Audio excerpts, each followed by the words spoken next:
Hey guys, so this is a quick video on reasons why you shouldn't buy the Genesis E325 and what are some important things for you to know if you want to actually get it.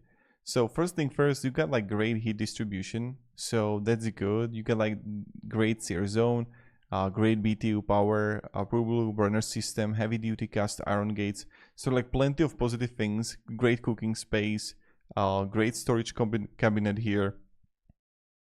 So lot of positive things that you can actually get with it. Great warranty too.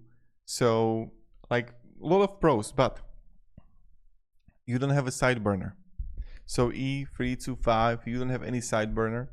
And if you want one for Celsius sides or warming, you need to set up an like E335 that it costs more. So this is something that maybe it's going to be like important to you. And 10 scale removed on some models. So their grill did not come with the tank hanger scale like the previous Weber did. And that's another thing.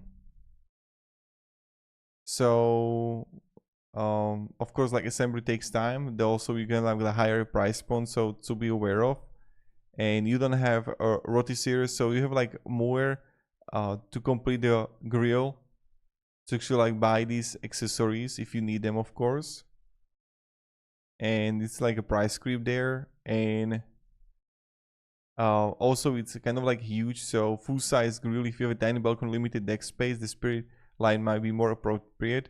So yeah, it's still a great product. These are like the minor things that you have to be aware of, but I still wanted to share with you. Maybe it's going to be beneficial. I hope so.